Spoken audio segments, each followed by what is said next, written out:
이건 설마. 지호는 이미 그 만년필에서 눈을 떼지 못했습니다. 골드 사자 문양 옥탑방 서랍 속 아버지 유품과 똑같았거든요. 죄송합니다만 이 만년필 저희 집에 있던 건데요. 그 순간 국밥집이 얼어붙었습니다. 한설의 회장의 손에서 숟가락이 툭 떨어졌고 얼굴은 눈처럼 하얘졌습니다.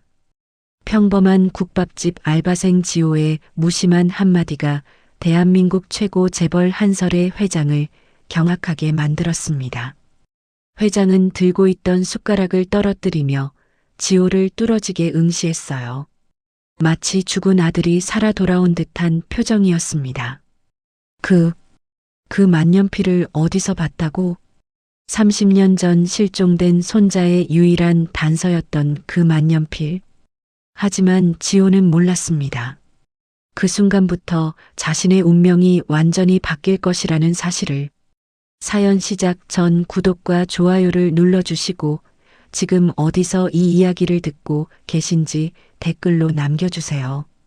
당신의 일상에 평안과 행복이 가득하기를 바라겠습니다. 오늘의 사연 시작합니다. 정오의 열기가 가득한 대박 국밥집에서 지호는 땀을 훔치며 뚝배기를 나르고 있었습니다. 테이블에 앉아있는 한설의 회장의 테이블 위에 놓인 만년필에 시선이 머물렀죠. 그 순간 지호의 발걸음이 멈췄습니다. 만년필 캡에 정교하게 세공된 골드 사자 문양이 눈에 들어왔어요. 마치 살아있는 듯 섬세하게 조각된 사자의 갈기가 햇빛에 반짝였습니다. 옥탑방 서랍 속에 방치해둔 잉크가 말라붙어 글씨조차 써지지 않던 아버지의 유품과 완벽히 일치했어요. 이건 설마. 지호는 숨을 멈추고 그 만년필을 바라봤습니다. 아버지가 살아생전 가장 아꼈던 보물 같은 물건이었어요. 어린 시절 지호가 호기심에 만지려고 할 때마다 아버지는 이건 아빠의 목숨보다 소중한 거야 라고 했었죠. 지호는 홀린 듯 다가갔습니다. 손님들의 시선이 집중되는 것도 모른 채 VIP석으로 걸어갔어요. 죄송합니다만 이 만년필. 지호의 목소리가 떨렸습니다. 저희 집에도 이거랑 똑같은 게 있었는데요. 아버지 유품으로요. 그 순간 식당 안의 모든 소음이 일시에 멈췄습니다.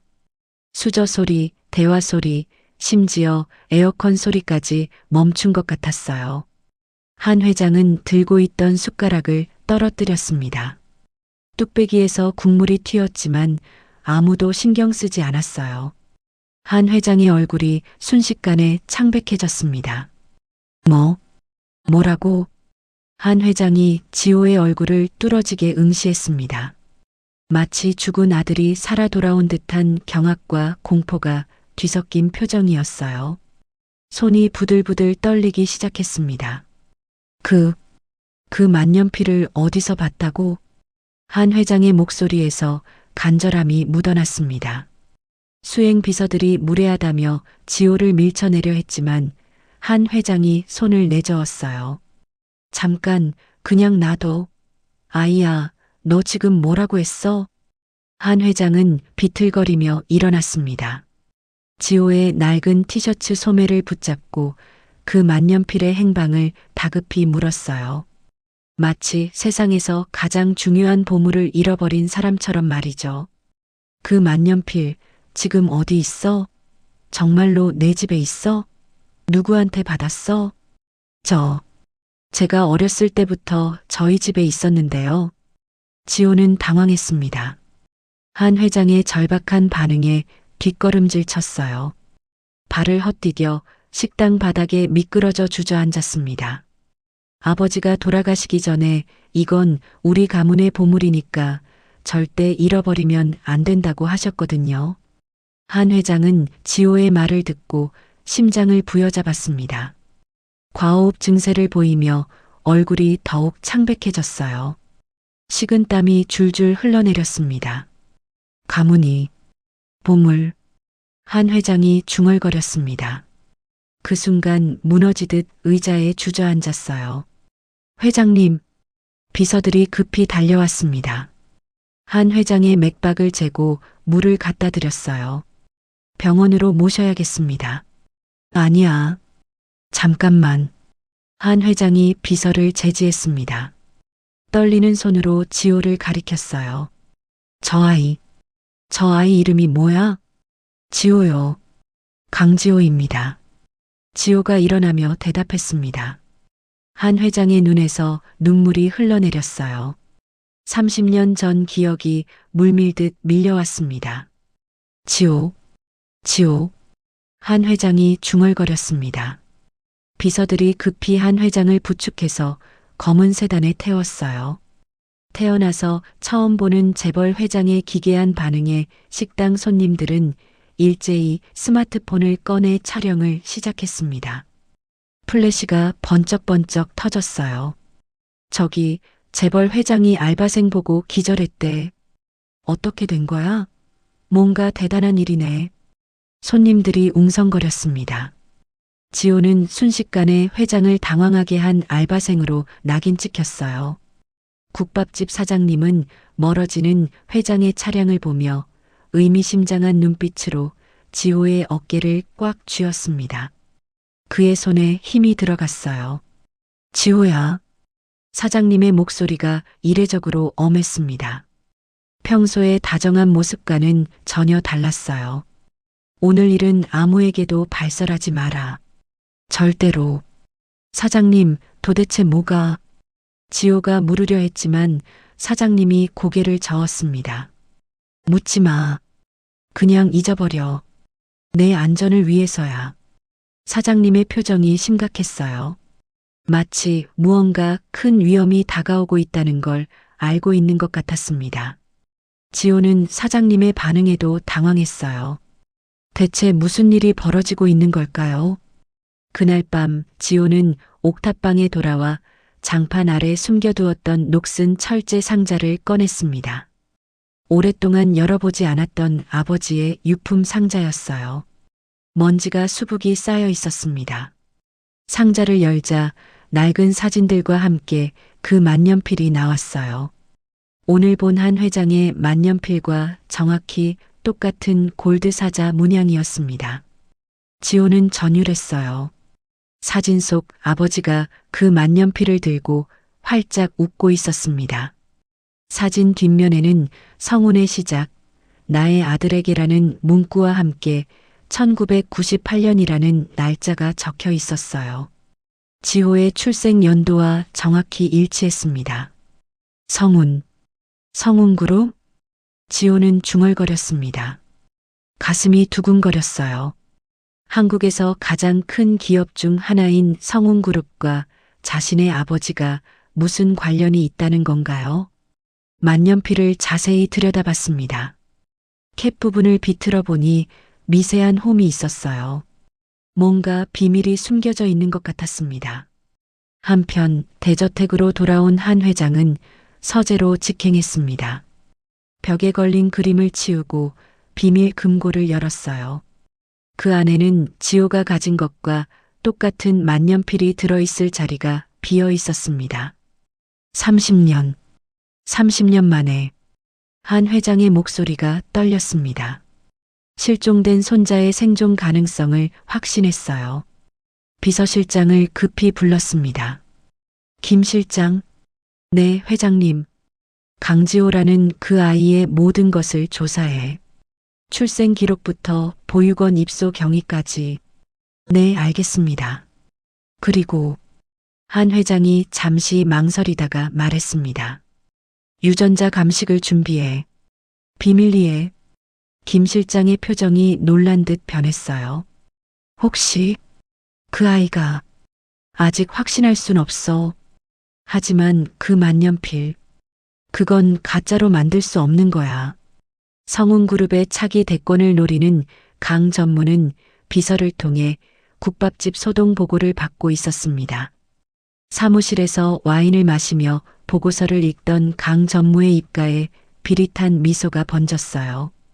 지호라고 했나? 강지호? 네, 전무님. 재미있군. 한 회장의 아킬레스건이 나타났어. 강 전무가 책상 위에 전화기를 집어들었습니다. 사냥개들을 풀어라. 그 아이의 모든 것을 파헤쳐. 어디까지 하시겠습니까? 제 것까지도 염두에 둬. 방해되는 건 모두 없애야 해. 전화를 끄는 강 전무는 창밖을 내다보며 냉소적으로 웃었어요.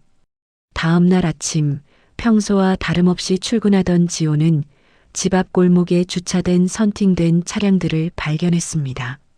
세 대나 되는 검은색 승용차들이 의심스럽게 서 있었어요. 백미러를 통해 자신의 뒤를 따라오고 있다는 사실을 감지했습니다. 뭐지? 지호는 불안했습니다. 국밥집에 도착하자마자 사장님이 다가왔어요. 평소보다 표정이 굳어 있었습니다. 지호야, 이리 와. 사장님은 지호를 주방으로 데려갔습니다. 문을 닫고 주변을 살폈어요. 평소와 달리 칼을 가는 법을 가르치기 시작했습니다. 칼을 쥘 때는 이렇게 해. 적의 목소리를 들으려면 먼저 내 숨소리를 죽여야 한다. 사장님 무슨 말씀을. 잘 들어도 곧 필요할 거야. 사장님의 눈빛이 진지했습니다. 마치 전쟁을 준비하는 군인의 표정이었어요. 지호는 주방에서 양파를 까던 중 식당으로 들어온 의문의 남자를 발견했습니다. 정장 차림의 중년 남자가 지호를 찾고 있었어요. 손에는 명함을 들고 있었습니다. 지호 씨죠? 남자가 억지로 미소를 지으며 다가왔습니다. 명함을 내밀었어요.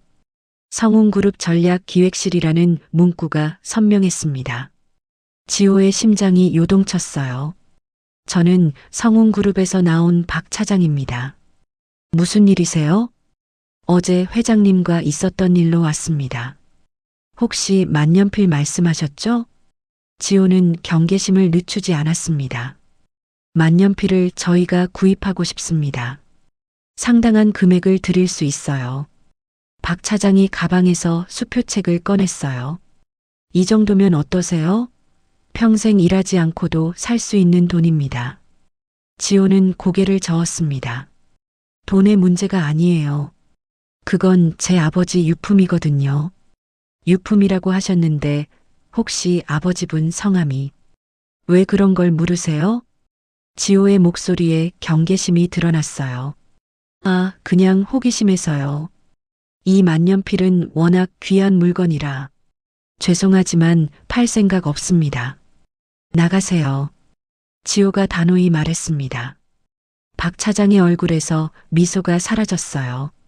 다시 한번 생각해 보세요. 기회는 이번이 마지막일 수도 있거든요. 무슨 뜻이에요? 말 그대로입니다.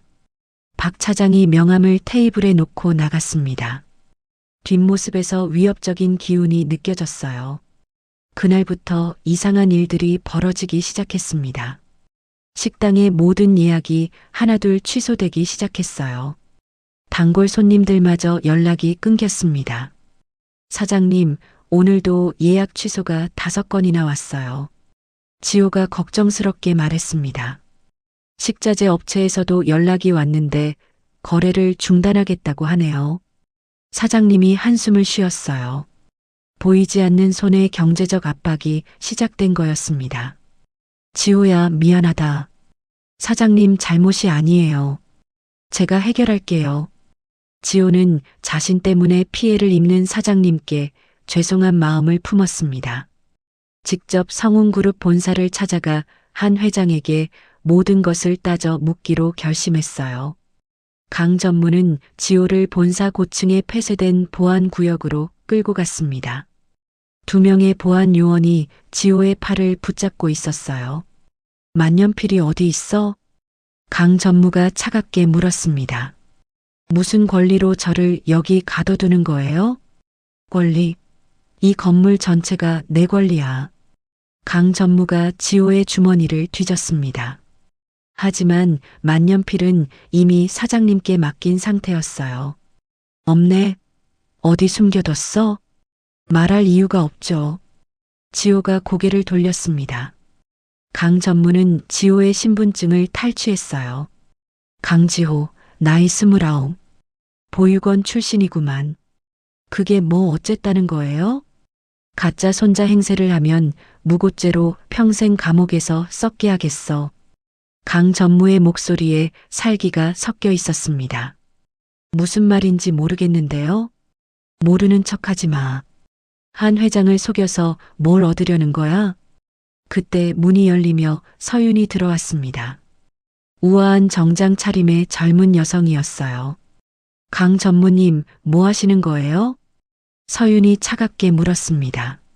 아, 서윤이구나. 이 사기꾼을 조사하고 있었어. 할머니께서 기다리고 계세요. 귀한 손님이라고 하시던데요. 서윤이 지호를 바라봤습니다. 눈빛에서 호기심과 경계심이 동시에 느껴졌어요. 귀한 손님? 이런 건달이? 강 전무가 비웃었습니다. 할머니 명령이에요. 당장 모셔오라고 하셨어요. 서윤이 단호히 말했습니다. 보안 요원들이 지호를 놓아줬어요. 한 회장은 지호와의 만남을 위해 비밀리에 DNA 검사를 진행했습니다. 지호의 칫솔로 채취한 샘플의 1차 검사 결과가 나왔어요. 친자 확률 99.9%입니다. 의료진의 보고를 들은 한 회장은 서재에서 통곡했습니다. 30년간 품어온 죄책감이 한순간에 터져나왔어요. 지호야, 우리 지호야. 한 회장의 눈물이 멈추지 않았습니다. 강 전무는 지호의 과거를 파헤치기 위해 보육원까지 찾아갔습니다. 지호의 동기였던 민수를 만났어요. 민수야, 네가 도와줘야 해. 강 전무가 민수에게 거액의 현금 다발을 내밀었습니다. 이게 뭐예요? 지호 그놈이 어린 시절에 했던 나쁜 짓들을 증언해줘. 그런 건 없었는데요. 지호는 착한 애였어요. 없었다고? 그럼 만들어서라도 증언해. 강 전무의 목소리에 위협이 섞여 있었어요. 안 해요. 친구를 배신할 순 없어요. 민수가 고개를 저었습니다. 그래. 그럼 내 여동생 병원비는 어떻게 할 거야? 강 전무가 냉소적으로 웃었습니다. 민수의 얼굴이 창백해졌어요.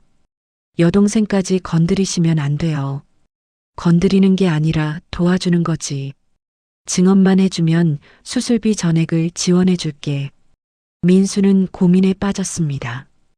여동생의 생명과 친구의 명예 사이에서 갈등했어요. 결국 민수는 강 전무의 제안을 받아들였습니다. 지호가 어린 시절부터 상습적인 도벽이 있었다는 허위 증언 영상을 촬영했어요. 지호는 어릴 때부터 남의 물건을 자주 가져갔어요. 이번에도 분명 뭔가 꾀를 부리고 있을 거예요. 민수가 카메라 앞에서 거짓말을 했습니다. 눈물을 흘리며 말했어요. 강 전무는 이 영상을 인터넷에 유포했습니다.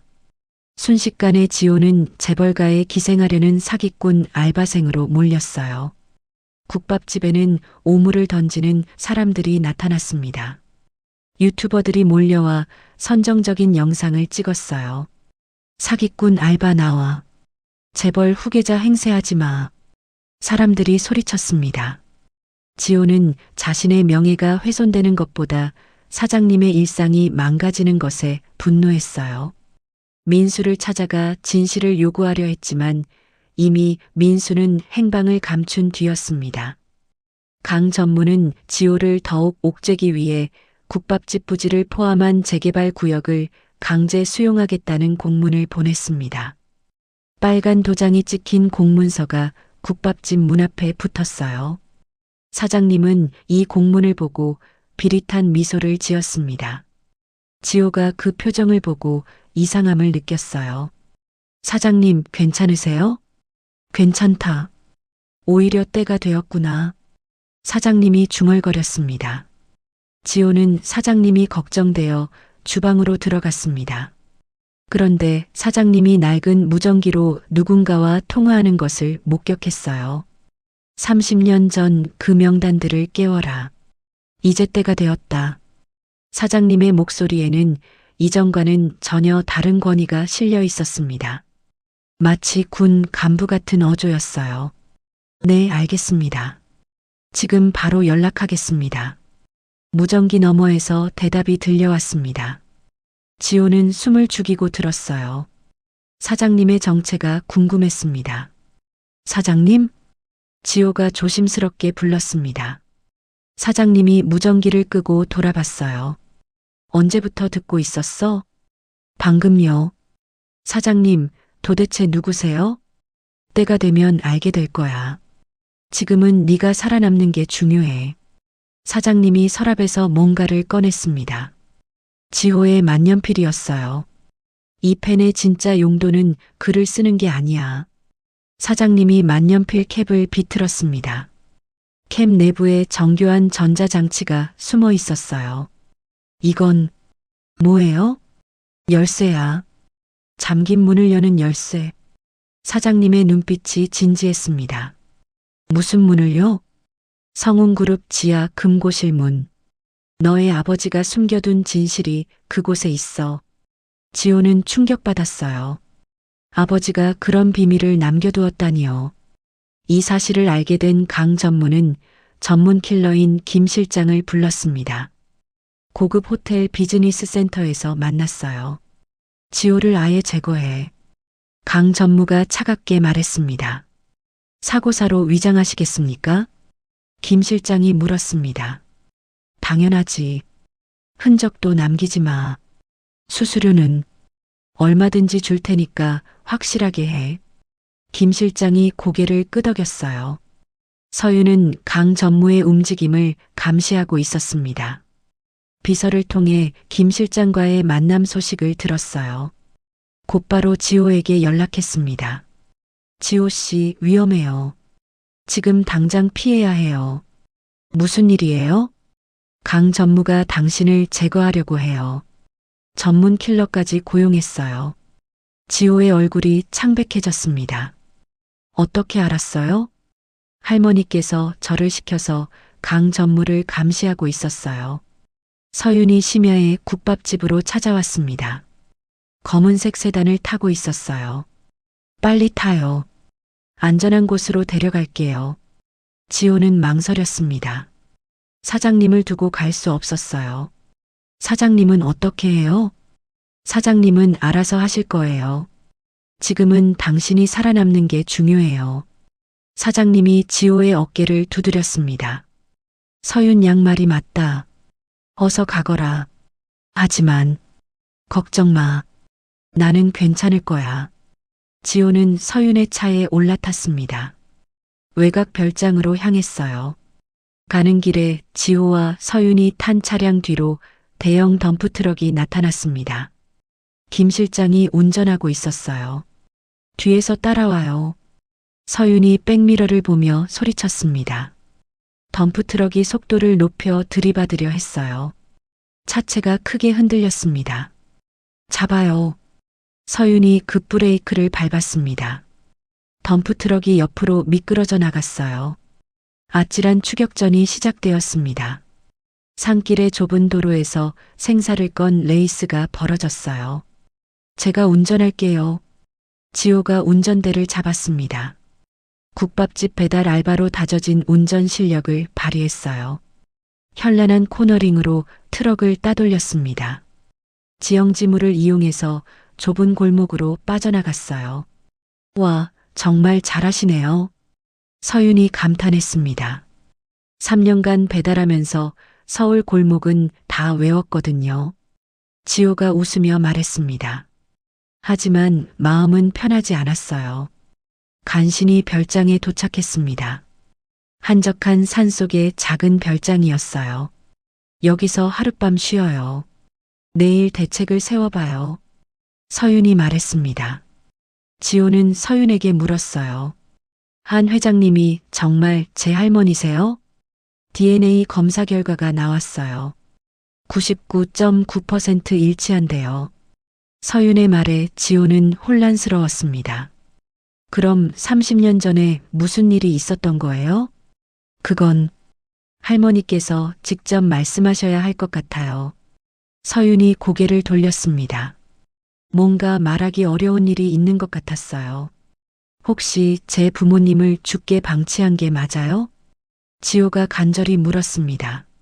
서윤은 차마 대답하지 못했어요. 창밖만 응시했습니다. 그때 강 전무는 지호의 옥탑방에 불을 지르라고 명령했습니다. 모든 흔적을 없애려는 계획이었어요. 확실하게 태워버려. 하나도 남기지 마. 용역들이 옥탑방에 기름을 뿌리고 불을 질렀습니다. 지호의 유일한 안식처가 화염에 휩싸였어요. 멀리서 연기를 본 지호는 주먹을 불끈 쥐었습니다. 제 집이 미안해요. 제가 더 빨리 알았더라면. 서윤이 죄송해했습니다. 지호는 불타는 자신의 집을 보며 결심을 굳혔어요. 더 이상 도망치지 않기로 했습니다. 한 회장은 지호를 지키기 위해 강 전무에게 경영권 일부를 양도하겠다는 조건을 내걸었습니다. 비서실장을 통해 제안했어요. 강 전무에게 전해 지호만 건드리지 않으면 부회장 자리를 주겠다고. 하지만 회장님 그러면 상관없어. 손자가 더 소중해. 하지만 강 전무는 이미 회장직 전체를 노리고 있었습니다. 부회장 자리 따위는 안중에도 없었어요. 한 회장 그 늙은이 아직도 상황 파악을 못하고 있군. 강 전무가 비웃었습니다. 지호는 불탄 옥탑방으로 돌아가기로 했습니다. 서윤이 만류했지만 지호의 의지는 확고했어요. 부모님의 마지막 흔적이라도 찾고 싶어요. 너무 위험해요. 괜찮아요. 이제 숨지 않을 거예요. 지호는 옥탑방 잔해 속에서 타다 남은 부모님의 사진첩을 발견했습니다. 모서리가 그을렸지만 사진들은 남아 있었어요. 사진 속 아버지가 성운그룹 사옥 앞에서 웃고 있는 모습을 봤습니다. 젊은 한 회장과 함께 찍은 사진도 있었어요. 아버지. 지호의 눈에서 눈물이 흘렀습니다. 정면 돌파하겠다는 결심을 더욱 굳혔어요. 사장님은 지호에게 성운그룹 초창기 주주 명부를 건넸습니다. 30년 전 문서였어요. 이걸로 한 회장과 단독으로 만나자고 해. 어떻게 만나요? 병원 지하 주차장에서 만나자고 해. 아무도 모르는 곳에서. 지호는 한 회장에게 연락했습니다. 떨리는 목소리로 말했어요. 할머니, 만나서 이야기해요. 모든 진실을 알고 싶어요. 한 회장도 지호와 만날 준비가 되어 있었습니다. 두 사람은 병원 지하 주차장에서 만났어요. 어둠 속에서 30년 만에 재회였습니다. 한 회장은 지호의 어깨에 있는 화상 흉터를 확인했습니다. 30년 전 화재 사고 때 생긴 흉터였어요. 정말 우리 지호구나. 한 회장이 오열했습니다. 할머니. 그 순간 지하 주차장의 전등이 일제히 꺼졌습니다. 괴한들이 지호를 향해 쇠파이프를 휘두르며 달려왔어요. 위험해. 지호가 한 회장을 자신의 몸으로 감쌌습니다. 암전 속에서 지호는 한 회장을 자신의 몸으로 감싸 보호했습니다. 어둠 속에서 국밥집 사장님이 보낸 중년 남성들이 나타나 괴한들을 순식간에 제압했어요. 쇠파이프 소리와 비명이 지하 주차장에 울려 퍼졌습니다. 회장님, 괜찮으세요? 지호가 한 회장을 일으켰습니다. 고마워, 지호야. 한 회장이 떨리는 목소리로 말했어요.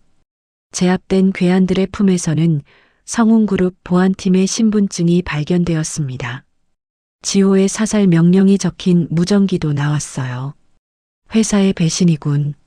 사장님이 보낸 남자 중 한 명이 증거물을 확인하며 말했습니다. 한 회장은 충격으로 심장 발작을 일으키며 쓰러졌어요. 가슴을 움켜쥐고 숨을 헐떡였습니다. 할머니. 지호는 한 회장을 업고 비상계단을 뛰어올라 응급실로 향했습니다. 등에서 한 회장의 약해진 숨소리가 들렸어요. 하지만 의료진은 이미 강 전무에게 매수된 상태였습니다. 응급실 의사가 이상한 눈빛으로 한 회장을 바라봤어요. 빨리 치료해 주세요. 지호가 소리쳤습니다. 알겠습니다. 이쪽으로 오세요. 의사가 한 회장을 병실로 옮겼어요. 하지만 뭔가 수상한 기운이 감돌았습니다. 강 전무는 병원 전체를 봉쇄하고 언론에 가짜 뉴스를 배포했습니다. 가짜 손자가 회장을 습격해 위독하게 만들었다는 내용이었어요. 뉴스가 나가자마자 병원 앞에 기자들이 몰려들었습니다. 지호는 현행범으로 몰렸어요. 지호를 체포해. 경찰들이 병원 로비로 들어왔습니다. 지호는 절체절명의 위기에 처했어요. 그때 서윤이 환자 이송용 헬기를 가져왔습니다. 병원 옥상에서 대기하고 있었어요. 이쪽으로. 서윤이 지호의 손을 잡아 끌었습니다. 두 사람은 계단을 뛰어올라 옥상으로 향했어요. 헬기는 어떻게? 할머니께서 미리 준비하셨어요. 서윤이 숨을 헐떡이며 대답했습니다. 헬기에 올라탄 지호는 아래를 내려다봤어요. 경찰들이 옥상으로 뛰어오고 있었습니다. 빨리 가요. 헬기가 이륙했어요. 지호는 간신히 탈출했습니다. 도주 중인 지호는 민수로부터 급한 전화를 받았습니다. 민수의 목소리가 떨리고 있었어요. 지호야, 도와줘. 강 전무가 나를 죽이려고 해. 민수, 지금 어디 있어? 폐창고에 갇혀 있어. 제발 와줘. 전화가 끊겼습니다. 지호의 마음이 급해졌어요. 민수 얘기 들었어요? 위험할 수 있어요. 서윤이 말렸습니다. 그래도 가야 해요. 제 친구예요. 함정일 수도 있어요. 알아요. 하지만 버릴 수 없어요. 지호는 민수가 갇힌 폐창고로 향했습니다. 서윤이 만류했지만 지호의 의지는 확고했어요. 폐창고에 도착하자 실시간 라이브 카메라와 고문 도구들이 가득했습니다. 명백한 함정이었어요. 김 실장이 지호를 의자에 묶어뒀습니다. 민수도 옆에 묶여 있었어요. 지호야, 미안해. 정말 미안해. 민수가 울며 사과했습니다. 괜찮아. 내 잘못이 아니야. 지호가 민수를 위로했습니다. 김 실장이 지호 앞에 섰어요. 무서운 표정으로 내려다봤습니다. 만년필에 숨겨진 비밀 계좌 코드를 대라. 무슨 말인지 모르겠는데요? 모르는 척하지 마. 다 알고 있어. 김 실장이 전기 충격기를 꺼냈습니다. 지호의 옆구리에 갖다 댔어요. 아! 지호가 고통으로 몸부림쳤습니다. 이 과정이 강 전무에게 실시간으로 전송되고 있었어요. 강 전무는 사무실에서 모니터를 보며 즐기고 있었습니다. 와인을 마시며 지호의 고통을 구경했어요. 더 세게 해. 입을 열 때까지. 강 전무가 김 실장에게 지시했습니다. 지호는 고통 속에서도 사장님이 가르쳐준 호흡법으로 정신을 유지했습니다. 깊게 숨을 들이마시고 내쉬었어요. 그 사이 만년필 캡의 비밀 장치를 몰래 작동시켰습니다. 구속복의 잠금 장치를 해제했어요. 서윤은 강 전무가 매수한 이사진들의 비리 명단을 확보하기 위해 국밥집 사장님을 만났습니다. 사장님의 도움으로 성운그룹의 중앙 서버를 역해킹했어요. 이 자료면 강 전무를 완전히 끝장낼 수 있어요. 서윤이 노트북 화면을 보며 말했습니다. 그래, 이제 반격할 때가 왔군. 사장님이 고개를 끄덕였어요. 김 실장이 지호의 머리에 총구를 겨누는 순간 지호는 숨겨둔 만년필 끝에 날카로운 침으로 김 실장의 혈자리를 찔렀습니다. 으악! 김 실장이 쓰러졌어요. 마비된 채로 바닥에 널브러졌습니다. 지호는 민수의 끈을 풀어줬어요. 빨리 나가자. 그때 김 실장이 마지막 발악으로 연막탄을 던졌습니다. 창고에 불이 붙기 시작했어요. 지호는 어린 시절 화재 사고의 트라우마가 발동했습니다. 온몸이 떨렸어요. 지호야, 정신 차려. 민수가 지호를 흔들었습니다. 불길 속에서 지호는 환상처럼 나타난 아버지의 외침을 들었어요. 지호야, 포기하지 마라. 아버지의 목소리에 지호가 각성했습니다. 민수를 업고 무너지는 석가래를 피해 창고 밖으로 몸을 날렸어요. 살았다. 두 사람은 간신히 탈출했습니다. 한편 병원에서는 한 회장의 주치의가 강 전무의 협박에 못 이겨 치명적인 약물을 주입하려 했습니다. 주사기를 한 회장의 팔에 꽂으려는 순간이었어요. 사장님이 나타나 의사의 손목을 꺾어 제압했습니다. 감히 누구를 건드리려고 그래? 사장님의 목소리에 살기가 서렸어요. 당신은 누구예요? 의사가 떨며 물었습니다. 30년 전 성운그룹의 창립 멤버 중 한 명이야. 사장님이 정체를 밝혔습니다. 지호는 피투성이가 된 채 경찰서로 자진 출두했습니다. 만년필 속에 숨겨진 마이크로 필름과 강 전무의 살인 교사 녹취록을 제출했어요. 이게 모든 진실입니다. 지호가 경찰서장에게 증거물을 건넸습니다. 경찰서장이 자료를 확인했어요. 충격적인 내용이었습니다. 이건 정말 대단한 자료군요. 강 전무는 지호의 자수가 예상 밖의 전개라 당황했습니다.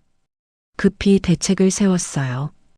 유치장 안에 있는 네 사람에게 지호의 심장 마비를 사주해. 강 전무가 부하에게 지시했습니다. 밤중에 유치장에서 지호는 젖은 수건으로 목을 졸리는 습격을 당했습니다. 하지만 국밥집에서 뚝배기를 나르며 단련된 악력으로 역습했어요. 으악! 상대를 실신시켰습니다. 이 소동이 CCTV를 통해 실시간으로 인터넷에 퍼졌어요. 지호에 대한 동정론이 일기 시작했습니다. 박노인 변호사가 지호의 접견권을 확보했어요. 지호군, 고생 많았네. 박노인이 지호를 만났습니다. 강 전무는 최후의 수단으로 긴급 이사회를 소집했습니다. 한 회장의 성년 후견인 지정을 신청했어요. 한 회장은 이미 치매 초기 증상을 보이고 있습니다. 강 전무가 거짓 의료진단서를 제출했습니다. 지호는 유치장 안에서 박노인이 건넨 사장님의 편지를 읽었어요. 지호야, 네가 성운그룹을 물려받아야 할 이유는 복수가 아니라 정의 때문이다. 편지를 읽으며 지호는 진정한 깨달음을 얻었습니다. 일주일 후 지호는 박노인의 강력한 변론과 여론의 압박으로 구속 적부심을 통해 기적적으로 풀려났습니다. 법정 계단을 내려오는 지호를 향해 수백 명의 기자들이 카메라를 들이댔어요.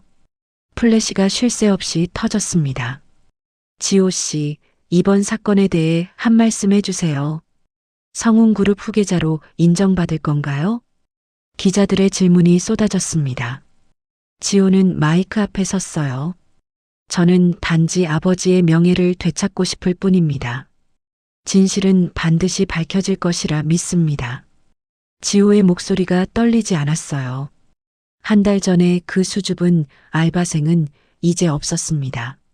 하지만 지호가 돌아온 국밥집은 이미 강 전무의 지시로 철거 용역들에 의해 난장판이 되어 있었습니다. 깨진 그릇 조각들이 바닥에 널려 있었어요. 뒤틀린 테이블 다리가 처참하게 부러져 있었습니다. 이런, 지호의 주먹이 불끈 쥐어졌어요. 사장님은 충격으로 실어증에 걸려 병원에 입원한 상태였습니다. 지호가 병실에 들어서자 사장님이 간신히 고개를 들었어요. 말을 하지 못하고 지호만 바라보며 눈물을 흘렸습니다. 사장님 괜찮아요. 다 해결할 거예요. 지호가 사장님의 손을 잡았습니다. 사장님이 지호의 손을 꼭 쥐었어요. 무너진 식당 한복판에서 지호는 절망에 빠질 뻔했습니다. 하지만 그때 식당 구석구석에 붙어 있는 쪽지들을 발견했어요. 지호야, 포기하지 마라. 우리는 너를 믿는다. 진짜 재벌은 마음이 따뜻한 사람이야. 단골 손님들이 몰래 와서 붙여둔 응원 메시지들이었습니다. 봉투 안에는 십시일반 모은 후원금도 들어 있었어요. 고마워요. 정말 고마워요. 지호의 눈에서 뜨거운 눈물이 흘렀습니다. 다시 일어설 용기가 생겼어요. 박 노인은 지호를 자신의 비밀 아지트로 데려갔습니다. 오래된 한옥의 서재에는 먼지가 수북이 쌓인 설계도들이 가득했어요. 이곳은 30년 전 내 아버지와 한 회장이 함께 작업하던 곳이야. 박 노인이 서랍 깊숙한 곳에서 낡은 설계도를 꺼냈습니다. 인간 중심 경영 시스템이라는 제목이 적혀 있었어요. 아버지가 이런 꿈을 꾸셨다니. 지호가 설계도를 자세히 들여다봤습니다. 노동자들의 복리후생, 상생 경영, 사회 환원에 대한 구체적인 계획들이 빼곡히 적혀 있었어요. 내 아버지는 돈이 아니라 사람을 위한 기업을 만들려고 했어. 지호는 알바생의 티를 완전히 벗기 위해 서윤의 특별 교육을 받았습니다. 매일 새벽 5시부터 밤 11시까지 18시간씩 공부했어요. 경영 전략, 재무제표 분석, 국제경제학까지 모든 것을 독파했습니다. 이건 연결재무제표고 이건 현금흐름표예요. 서윤이 복잡한 차트를 가리키며 설명했습니다. 머리가 터질 것 같아요. 지호가 이마를 짚었어요. 재벌가의 후계자가 되려면 이 정도는 기본이에요. 서윤은 지호에게 최고급 이탈리아 수트를 입혀줬습니다. 전문 스타일리스트를 불러 헤어스타일도 완전히 바꿨어요. 거울 속 지호의 모습은 완전히 다른 사람 같았습니다. 세련되고 카리스마 넘치는 모습이었어요. 와, 정말 재벌 2세 같은데요? 서윤이 감탄했습니다. 화술 연습도 해야 해요. 말 한마디가 주가를 좌우할 수 있거든요. 서윤은 지호의 거친 원석 같은 매력을 정교하게 세공해 나갔습니다. 발음 교정부터 시작해서 품격 있는 몸짓까지 모든 것을 가르쳤어요.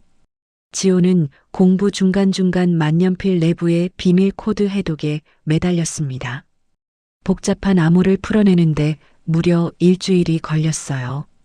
밤을 새워가며 해독 작업을 이어갔습니다. 마침내 클라우드 저장소에 접속하는데 성공했어요. 그 안에는 충격적인 영상이 들어 있었습니다. 30년 전 강 전무가 지호 아버지의 차량 브레이크를 몰래 파손하는 장면이었어요.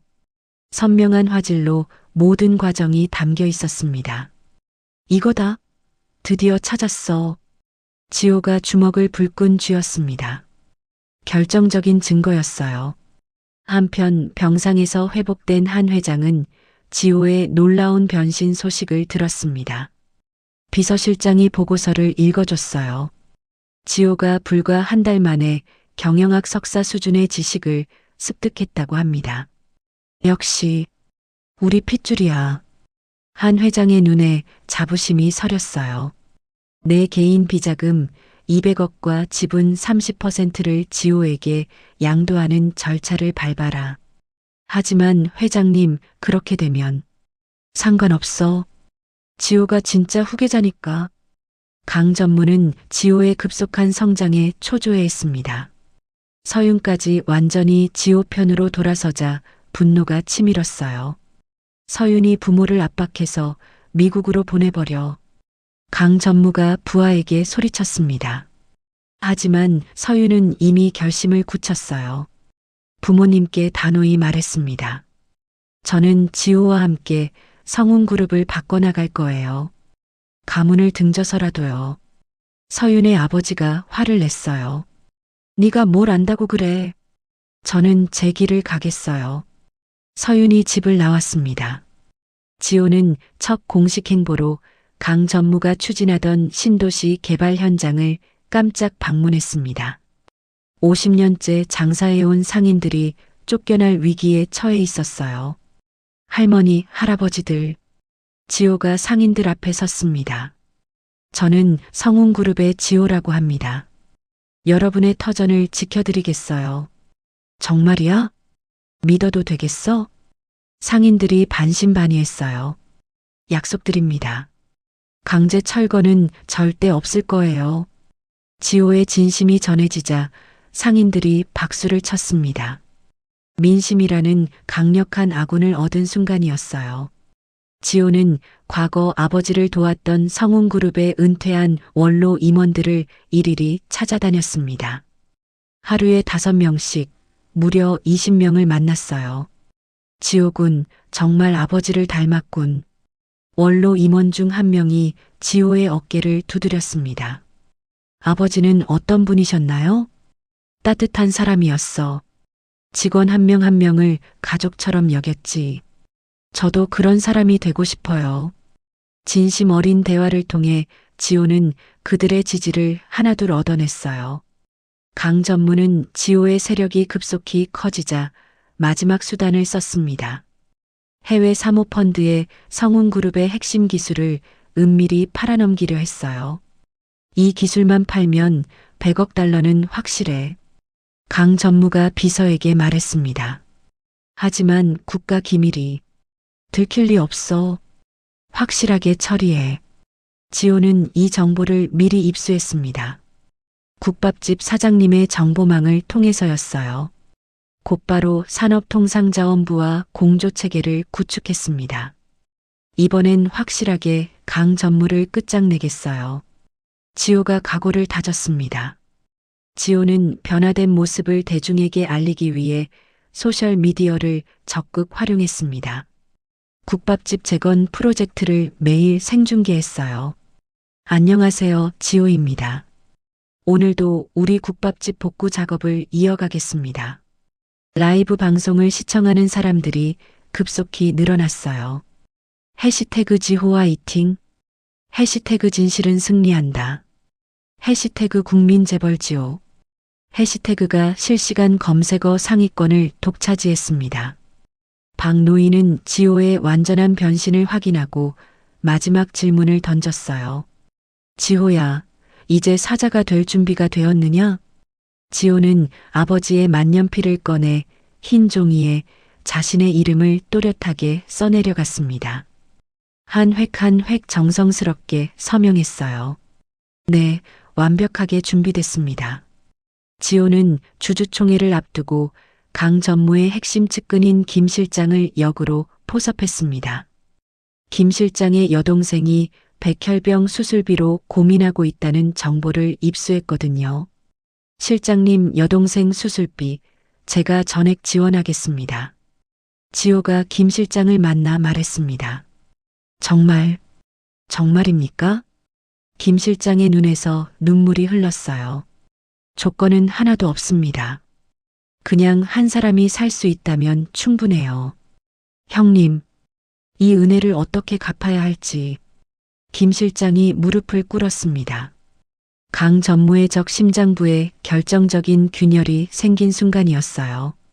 결전 전날 밤 지호는 혼자서 부모님의 묘소를 찾아갔습니다. 차가운 바람이 묘지를 스쳐 지나갔어요. 묘비 앞에 무릎을 꿇고 꽃을 올렸습니다. 아버지, 어머니, 내일이면 모든 게 끝나요. 반드시 두 분의 명예를 회복해 드릴게요. 지호의 목소리가 밤 공기에 스며들었습니다. 서유는 지호에게 특별한 선물을 준비했어요. 아버지가 쓰던 빈티지 넥타이 핀이었습니다. 이걸 차고 가세요. 행운을 가져다 줄 거예요. 서윤이 지호의 넥타이에 핀을 정성스럽게 달아줬습니다. 두 사람의 얼굴이 가까워졌어요. 고마워요. 당신이 있어서 여기까지 올 수 있었어요. 저야말로 고마워요. 당신 덕분에 진짜 가치가 뭔지 알게 됐어요. 두 사람 사이에 특별한 감정이 흘렀습니다. 강 전무는 주총 당일 새벽까지도 지호의 출현을 막으려고 했습니다. 성운그룹으로 향하는 모든 도로에 용역들을 배치했어요. 심지어 지하철 출입구까지 봉쇄했습니다. 지호가 절대 나타나면 안 돼. 강 전무가 부하들에게 소리쳤습니다. 하지만 지호는 모든 것을 예상하고 있었어요. 완전히 다른 경로를 준비했습니다. 주총 시작 30분 전 성운그룹 본사 상공에 헬기 소리가 들려왔어요. 모든 사람들이 하늘을 올려다봤습니다. 헬기가 본사 옥상에 착륙했어요. 문이 열리고 완벽한 정장 차림의 지호가 모습을 드러냈습니다. 저기 지호다. 정말 멋있어. 수천 명의 직원들이 1층 로비에서 지켜보고 있었어요. 지호가 당당하게 걸어 들어오자 박수 소리가 건물 전체를 울렸습니다. 지호 부회장님, 진짜 후계자가 돌아오셨다. 직원들의 환호성이 터져 나왔어요. 지호는 미소를 지으며 손을 흔들었습니다. 드디어 운명의 주주총회장으로 향하는 순간이었어요. 주주총회장에 지호가 들어서자 강 전무는 경비원들을 시켜 강제로 끌어내려 했습니다. 하지만 지호는 미리 준비한 주주총회 참석 금지 가처분 취소 판결문을 제시했어요. 법원 판결입니다. 저는 정당한 주주로서 이 자리에 참석할 권리가 있어요. 지호가 당당하게 말했습니다. 강 전무의 얼굴이 일그러졌어요. 법원이 뭐가 그리 대단해? 법치국가에서 법원 판결을 무시하시겠다는 건가요? 지호는 연단에 올라 만년필을 마이크 앞에 내려놓았습니다. 그 소리가 장내 스피커를 통해 웅장하게 울려 퍼졌어요. 존경하는 주주 여러분. 지호의 목소리가 차분하고 확신에 차 있었습니다. 대형 스크린에 강 전무가 기술 유출을 시도한 계약서가 떴어요. 30년 전 아버지의 사고 당시 조작된 수사 기록도 함께 공개됐습니다. 이것이 강 전무의 진짜 모습입니다. 주주들이 웅성거렸어요. 저런 일이 정말 있었다니. 믿을 수가 없어. 강 전무는 조작된 자료라고 소리쳤습니다. 거짓말이야. 조작된 증거를 가지고 뭘 하겠다는 거야. 그때 김 실장이 증인석에 나타났습니다. 지호에게 포섭된 김 실장이 모든 범죄 사실을 자백했어요. 강 전무의 모든 지시를 받고 행동했습니다. 기술 유출, 살인 교사, 증거 조작까지 모든 것이 사실입니다. 김 실장의 증언에 장내가 술렁였어요. 현장에 대기하던 검찰 수사관들이 강 전무에게 수갑을 채웠습니다. 강 전무는 끝까지 발악했어요. 이건 음모야. 음모라고. 주주들은 일제히 일어나 지호를 성운그룹의 새로운 이사로 선출하는 표결에 찬성했습니다. 압도적인 찬성으로 통과됐어요. 한 회장은 휠체어에서 일어나 지호를 끌어안았습니다. 성운의 진짜 주인이 돌아왔다. 한 회장이 선포했어요. 직원들은 환호하며 지호의 이름을 연호했습니다. 지호, 지호, 지호. 지호는 취임사에서 말했어요. 가장 낮은 곳에 국밥 옹기처럼 따뜻한 기업을 만들겠습니다. 성운그룹의 모든 비정규직을 정규직으로 전환하겠습니다. 파격적인 발표에 박수갈채가 쏟아졌어요. 하지만 승리의 기쁨은 오래가지 못했습니다. 며칠 후 지호는 갑작스러운 이상 증세를 보이기 시작했어요. 회장실에서 서류를 검토하던 중 갑자기 눈앞의 글자들이 흐릿해졌습니다. 극심한 이명과 함께 귀에서 피가 흘러나왔어요. 지호는 책상을 짚고 일어서려 했지만 다리에 힘이 풀려 주저앉았습니다. 손에 쥐고 있던 만년필이 바닥에 떨어졌어요. 지호 회장님, 비서가 급히 달려왔습니다. 지호는 비밀병원에 입원하여 정밀 검사를 받았어요. 의사의 진단 결과는 충격적이었습니다. 30년 전 화재 당시 흡입한 화학가스와 최근 고문 중 주입된 약물의 부작용이 결합된 신경 손상입니다. 치료할 수 있나요? 서윤이 간절히 물었어요. 수술 성공률이 30%에 불과합니다. 성공하더라도 최근 1년간의 기억을 모두 잃을 가능성이 높아요. 절망적인 선고였어요. 강 전무는 감옥 안에서도 포기하지 않았습니다. 해외 사모펀드와 결탁하여 지호의 와병 소식을 시장에 흘렸어요. 지호가 죽어가고 있다는 소문을 퍼뜨려라. 성운그룹의 주가가 폭락하기 시작했습니다. 경영권을 찬탈할 마지막 기회라고 생각했거든요. 지호의 병색이 깊어지자 이사진들이 다시 동요하기 시작했어요. 지호가 임명했던 임원들조차 등을 돌렸습니다. 지호 회장의 퇴진을 요구합니다. 병든 사람이 어떻게 회사를 이끌어가겠어요? 배신의 목소리가 사방에서 들려왔어요. 설상가상으로 지호를 간병하던 서윤에게도 위험이 찾아왔습니다. 의문의 괴한들이 서윤을 납치하려 했어요. 병실 복도에서 서윤이 비명을 질렀습니다. 도와주세요. 지호는 병상에서 일어나지도 못한 채 무력감을 느꼈어요. 서윤아. 강 전무는 옥중에서 변호사를 통해 지호에게 메시지를 보냈습니다. 네가 죽어야 성운이 산다. 스스로 경영권 포기 각서에 서명해라. 심리적 압박이 계속됐어요. 지호는 약물 부작용으로 인해 가끔 사람을 알아보지 못하는 증상을 보였습니다. 서윤의 얼굴도 기억하지 못할 때가 있었어요. 당신 누구세요? 지호가 서윤을 보며 물었습니다. 서윤의 마음이 찢어졌어요. 한 회장은 이 모습을 보며 가슴이 무너지는 고통을 겪었습니다. 내가 너무 늦게 찾았구나. 한 회장이 지호의 손을 잡고 울었어요. 국밥집 사장님은 지호를 위해 산속 사찰을 찾아가 기도를 올렸습니다. 하지만 강 전무의 사주를 받은 자들이 사장님을 위협했어요. 늙은이 그만 물러서. 사장님이 벼랑 끝으로 내몰리는 위기를 맞았습니다. 지호는 자신의 존재가 주변 사람들을 죽음으로 몰아넣는다는 자책감에 빠졌어요.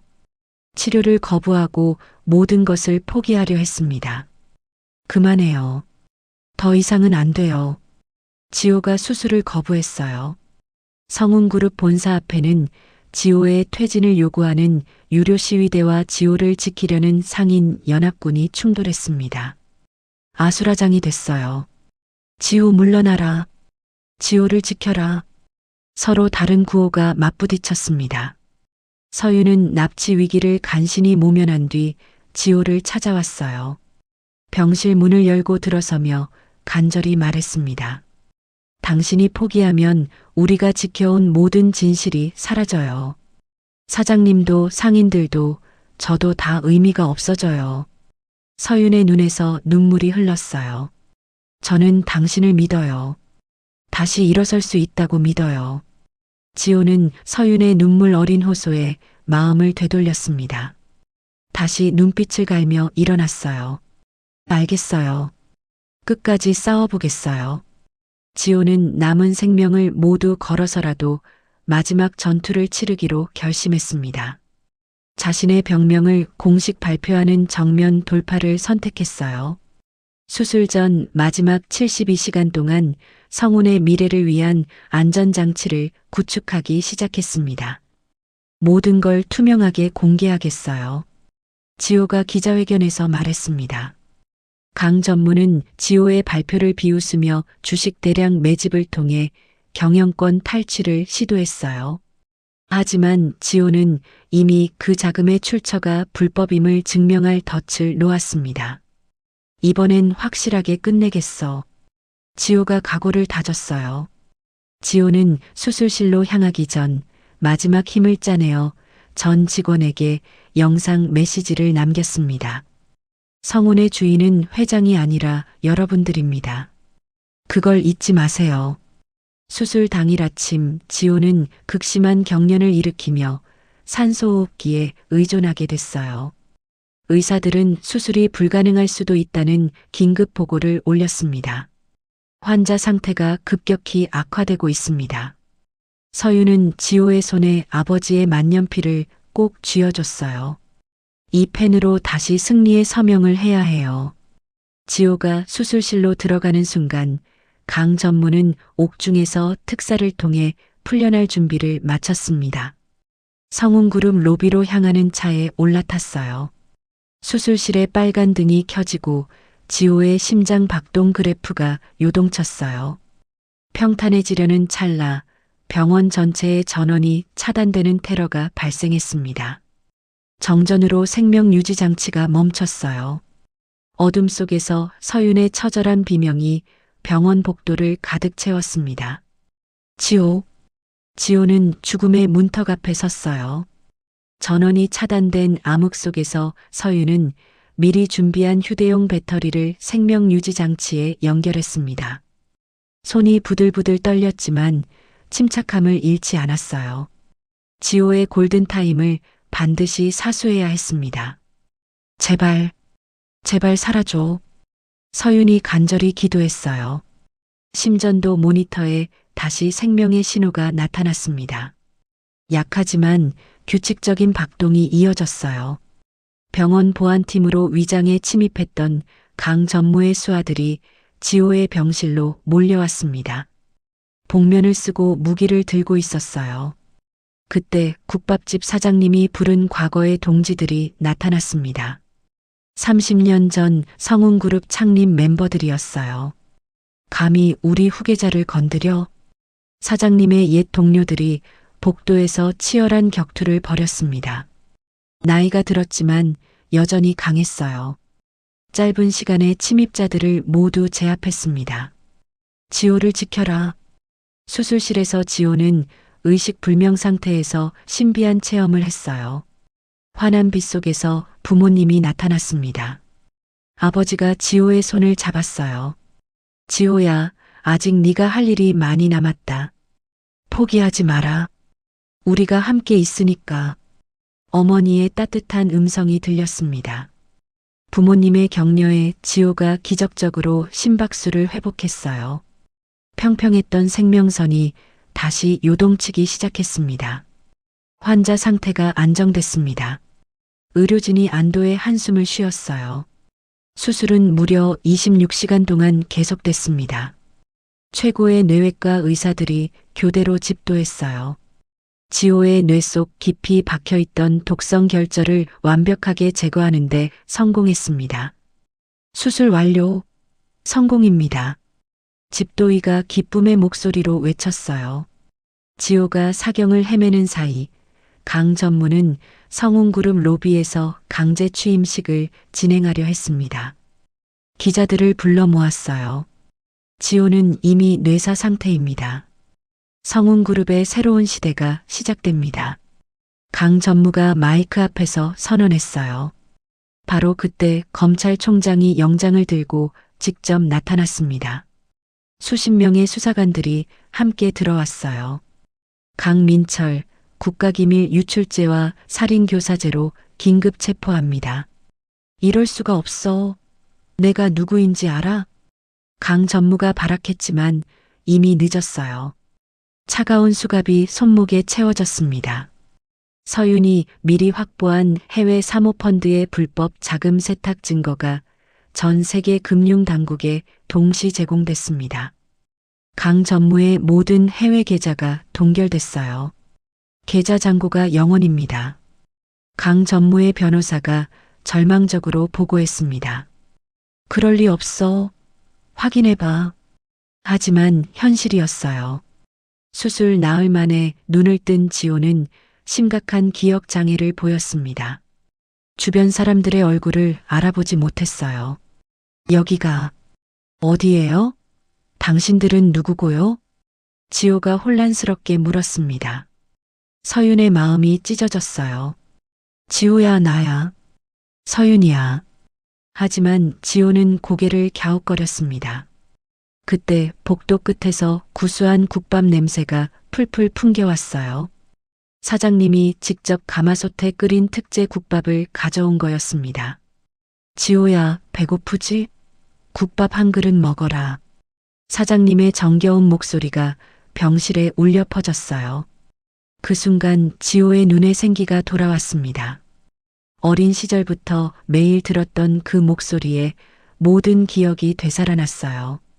사장님, 기억났어요. 다 기억났어요. 지호가 벌떡 일어나 사장님을 끌어안았습니다. 그래, 우리 지호 맞구나. 사장님의 눈에서 기쁨의 눈물이 흘렀어요. 지호는 완전히 회복한 지 일주일 만에 휠체어를 타고 긴급 주주총회에 참석했습니다. 강 전무 일당의 연구 제명안을 직접 상정했어요. 강민철과 그 공범들의 모든 직위를 박탈하고 성운그룹에서 연구 제명할 것을 제안합니다. 주주들이 만장일치로 찬성했습니다. 박수가 쏟아졌어요. 지호는 강 전무가 갇힌 구치소를 직접 찾아갔어요. 면회실에서 마지막 대화를 나눴습니다. 당신이 탐낸 것은 겉모습뿐이었습니다. 하지만 제가 지킨 것은 성운의 진짜 정신이에요. 너 따위가 뭘 안다고. 사람을 소중히 여기는 마음이요. 지호의 조용한 목소리에 강 전무가 할 말을 잃었어요. 성운그룹의 주가는 지호의 기적적인 회복 소식과 함께 연일 상한가를 기록했습니다. 외국 투자자들도 앞다투어 투자 의사를 밝혔어요. 지호 회장의 경영 철학이 세계적 모범이 되고 있습니다. 경제 전문가들이 찬사를 보냈어요. 지호는 자신을 살린 국밥집 사장님의 건강 회복을 위해 최선을 다했습니다. 세계 최고 수준의 재활 의료진을 섭외했어요. 사장님은 석 달 만에 완전히 회복해서 지호 곁으로 돌아왔습니다.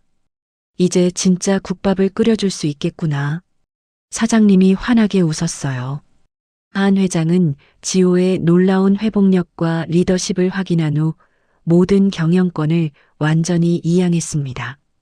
공식적인 승계의식을 거행했어요. 지호야, 이제 성운그룹은 완전히 내 것이다. 할머니, 걱정 마세요. 좋은 기업으로 만들어 가겠어요. 지호는 투병 기간 중에 구상했던 혁신적인 공유 경제 모델을 본격 도입했습니다. 대기업과 중소기업이 함께 성장하는 상생 시스템을 만들었어요. 혼자 잘 사는 건 진짜 성공이 아닙니다. 지호의 경영 철학이 업계의 새로운 패러다임이 됐어요. 서윤은 지호 옆에서 부회장 직책을 맡았습니다. 구시대적 가문 문화를 완전히 철폐하고 투명한 기업 지배 구조를 구축했어요. 이제 정말 새로운 시작이에요. 서윤이 지호에게 미소 지으며 말했어요. 지호는 건강 회복을 축하하는 의미로 전 직원 10,000명에게 직접 국밥을 대접하는 특별 행사를 열었습니다. 회장이 직접 앞치마를 두르고 국밥을 퍼주는 전례 없는 이벤트였어요. 회장님이 정말 국밥을 퍼주신다고요? 믿기지 않아요. 직원들이 감격해했습니다. 지호를 배신했던 임원들은 양심의 가책을 견디지 못하고 스스로 사직서를 제출했어요. 성운그룹은 지호를 중심으로 한 젊고 정의로운 조직으로 완전히 재탄생했습니다. 지호는 부모님의 명예회복을 위해 검찰에 재수사를 정식 요청했어요. 새로 발견된 증거들을 바탕으로 사건이 재조사됐습니다. 마침내 부모님은 모든 누명을 벗고 국가유공자로 추서됐어요. 아버지, 어머니, 이제 억울함이 모두 풀리셨어요. 지호가 부모님 묘소 앞에서 눈물을 흘리며 보고했습니다. 강 전무는 1심에서 무기징역을 선고받았어요. 보유한 모든 재산은 몰수돼 지호가 설립한 범죄 피해자 지원 재단으로 귀속됐습니다. 정의는 반드시 승리합니다. 담당 판사가 엄숙하게 선고했어요. 지호는 병실에서 회복하는 동안 자신을 도와준 모든 사람들의 이름을 수첩에 정성스럽게 적어뒀어요. 국밥집 단골 손님들부터 청소부 아주머니까지 한 명도 빠뜨리지 않았습니다. 이분들의 은혜를 평생 잊지 않겠어요. 지호가 수첩을 가슴에 꼭 안고 다짐했어요. 지호는 아버지의 만년필을 다시 손에 쥐고 새로운 각서를 작성했습니다. 정의와 온정이 함께하는 기업이라는 제목으로 성운그룹의 새로운 경영 헌장을 썼어요. 한 글자 한 글자 정성스럽게 써내려갔습니다. 인생의 두 번째 거대한 위기를 완벽한 승리로 마무리하는 순간이었어요. 지호와 서유는 회장실 창가에 나란히 서서 서울 시내를 내려다봤습니다. 따뜻한 햇살이 두 사람을 비췄어요. 이제 정말 좋은 세상을 만들어봐요.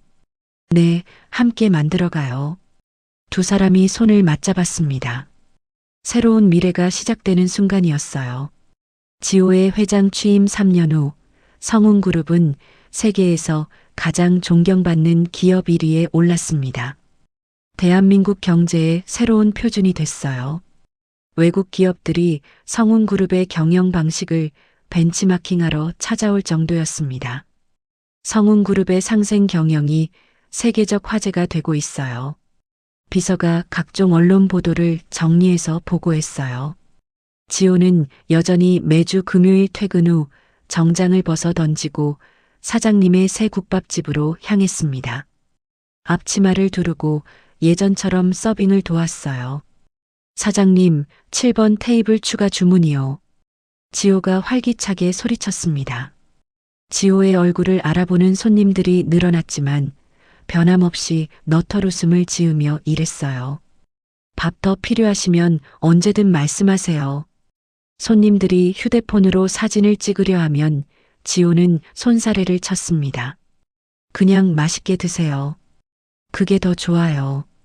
서윤과 지호는 성운그룹 사옥 옥상 정원에서 소박한 야외 결혼식을 올렸습니다. 화려한 호텔 대신 직원들과 국밥집 단골들만 초대한 따뜻한 잔치였어요. 축의금은 모두 사양합니다. 대신 보육원 아이들을 위해 써주세요. 지호의 제안에 하객들이 기꺼이 동참했어요. 모아진 기금으로 전국 10개 보육원에 장학금을 지급했습니다. 한 회장은 지호의 품 안에서 증손주들의 재롱을 보며 행복해했어요. 30년 전 잃어버렸던 가족의 온기를 만끽했습니다. 지호야, 할머니는 정말 행복하다. 저도요, 할머니. 가족이 있어서 든든해요. 한 회장은 88세의 나이로 편안하게 생을 마감했습니다. 지호가 직접 상주를 맡아 조용하고 품위 있는 가족장으로 치렀어요. 할머니, 좋은 곳에서 편히 쉬세요. 지호가 영정 앞에서 마지막 인사를 드렸습니다. 국밥집 사장님은 지호가 지어준 5층 건물에서 지호 국밥 장학재단을 운영했습니다. 매년 100명의 어려운 학생들에게 장학금을 지급했어요. 제2의 지호들이 잘하고 있어. 사장님이 뿌듯해했습니다. 지호는 과거 자신을 괴롭혔던 민수를 직접 찾아갔어요. 민수는 여동생 수술비 때문에 어쩔 수 없었다며 계속 사과했습니다. 형, 미안해. 정말 미안해. 민수가 눈물을 흘렸어요. 괜찮아. 다 지난 일이야. 이제 새 출발. 지호는 민수에게 성운그룹 물류센터 과장 자리를 제안했어요. 민수는 감격해서 받아들였습니다. 형 은혜는 평생 잊지 않겠어. 지호의 회장실에는 아버지의 낡은 만년필과 함께 사장님이 선물한 투박한 뚝배기가 나란히 놓여 있었습니다. 초심을 잊지 않겠다는 의미였어요. 매일 아침 그 뚝배기를 보며 마음가짐을 새롭게 다졌습니다. 지호는 자서전 만년필과 국밥 그릇을 출간했어요. 베스트셀러가 되어 수많은 사람들에게 감동을 주었습니다. 돈이 아니라 사람이 먼저다. 책의 핵심 메시지였어요. 인쇄 수익금은 전액 희귀병 환자들의 수술비로 기부했습니다. 성운그룹 본사 로비에는 거대한 회장 동상 대신 지호가 알바생 시절 입었던 낡은 앞치마를 형상화한 조형물이 세워졌습니다. 노동의 가치라는 제목이 새겨져 있었어요. 모든 일에는 귀천이 없다. 지호의 철학을 담은 작품이었습니다. 어느 날 밤 지호는 만년필 속에 숨겨져 있던 아버지의 마지막 음성 메시지를 발견했어요. 30년 전에 녹음된 아버지의 목소리였습니다. 지호야, 아빠가 너를 많이 사랑한다. 언제나 사람을 소중히 여기는 사람이 되거라. 지호는 아버지의 목소리를 들으며 참았던 눈물을 터뜨렸어요. 가슴 깊이 묻어뒀던 그리움이 한꺼번에 쏟아졌습니다. 서유는 임신 소식을 지호에게 전했습니다. 병원에서 초음파 사진을 들고 환하게 웃었어요. 우리에게 새 생명이 올 거예요. 정말요? 정말이에요? 지호가 기뻐하며 서윤을 끌어안았습니다. 두 사람은 태어날 아기에게 더 아름다운 세상을 만들어주겠다고 약속했어요. 지호는 강 전무와 같은 괴물이 다시는 나타나지 않도록 기업 내 윤리 감시 시스템을 법제화했습니다. 국회에서 지호법이라고 불릴 정도로 혁신적인 제도였어요. 기업의 사회적 책임을 강화하는 획기적인 법안입니다. 국정감사에서 여야 의원들이 만장일치로 찬성했습니다. 지호의 국밥집은 이제 전 세계 관광객들이 찾는 명소가 됐어요. 기적의 국밥을 맛보러 오는 외국인들로 항상 붐볐습니다. This soup changed his life. 어메이징 코리언 드림. 외국 관광객들이 감탄했어요. 지호는 매일 아침 거울을 보며 어깨의 화상 흉터를 확인했습니다. 더 이상 부끄럽지 않았어요. 고통을 이겨내고 승리했다는 훈장이었습니다. 이 상처가 제 원동력이에요. 지호가 인터뷰에서 말했어요. 어느 날 지호는 길에서 만년필을 주워 당황해하는 고등학생을 만났습니다. 수능을 앞둔 학생이었어요. 아저씨, 이거 누가 떨어뜨린 것 같은데. 네가 가져. 대신 내 꿈을 위해 열심히 써. 지호가 자신의 고급 만년필을 선물하며 격려했어요. 정말요? 고맙습니다. 학생이 감격해했습니다. 성운그룹의 로고도 지호의 제안으로 바뀌었어요. 사자 문양의 따뜻한 국밥 그릇이 더해진 형태였습니다. 권위보다는 친근함을 상징하는 디자인이었어요. 우리는 국민과 함께하는 기업입니다. 새 로고의 의미를 설명하며 지호가 말했어요. 지호는 서윤과 손을 잡고 부모님의 묘소 앞에 섰습니다. 이제 모든 싸움이 끝났고 사랑하는 사람들과 함께 행복하게 살고 있다고 보고했어요. 아버지, 어머니, 저 이제 정말 행복해요. 걱정 마세요. 차가운 바람이 불었지만 마음은 따뜻했습니다. 마지막 장면에서 지호는 석양이 지는 국밥집 문을 열고 들어오는 손님을 맞이했습니다. 여전히 투박한 앞치마를 두르고 있었어요. 어서 오세요. 성운 국밥입니다. 지호가 환한 웃음을 지으며 외쳤습니다. 손님은 어린아이를 데리고 온 젊은 엄마였어요. 아저씨, 여기가 그 유명한 국밥집이에요? 유명하다기보다는 정성스럽게 끓인 국밥집이죠. 지호가 겸손하게 대답했습니다. 한 그릇씩 주세요. 네, 금방 갖다 드릴게요. 지호는 주방으로 들어가 정성스럽게 국밥을 끓였어요. 사장님과 함께 30년간 지켜온 그 맛 그대로였습니다. 뜨거운 국밥을 내오며 지호가 말했어요. 많이 드세요. 우리 집 국밥은 마음까지 따뜻해져요. 아이가 국밥을 한 숟가락 떠먹고 엄마에게 말했어요. 엄마, 정말 맛있어. 그 모습을 보며 지호는 더욱 환하게 웃었습니다. 권력도 돈도 아닌 사람의 행복이 진짜 성공이라는 걸 알았거든요. 국밥집 창문으로 들어오는 석양이 지호의 얼굴을 비췄습니다. 평범하지만 가장 소중한 일상이 계속되는 행복한 결말이었어요. 지호의 이야기는 이렇게 해피엔딩으로 막을 내렸습니다. 한 자루의 낡은 만년필에서 시작된 기적 같은 이야기였죠. 가장 낮은 곳에서 묵묵히 살아가던 국밥집 알바생이 진실을 찾아 나서며 마침내 정의를 되찾는 과정이었습니다. 무엇보다 인상 깊었던 건 지호가 권력과 부를 얻고도 변하지 않은 마음이었어요. 여전히 국밥집에서 앞치마를 두르고 손님들을 맞이하는 모습에서 진정한 성공이 무엇인지 보여주었죠. 돈이나 지위가 아니라 사람을 소중히 여기는 마음이 가장 값진 보물이라는 것을 말이에요. 우리 일상에서도 지호처럼 작은 친절과 정의로움을 잃지 않고 살아간다면 분명 더 따뜻한 세상을 만들어갈 수 있을 거라 믿습니다. 이야기를 끝까지 들어주신 분이 계시다면 잘 들었다고 댓글 하나만 남겨주세요. 당신의 오늘을 늘 응원합니다. 감사합니다.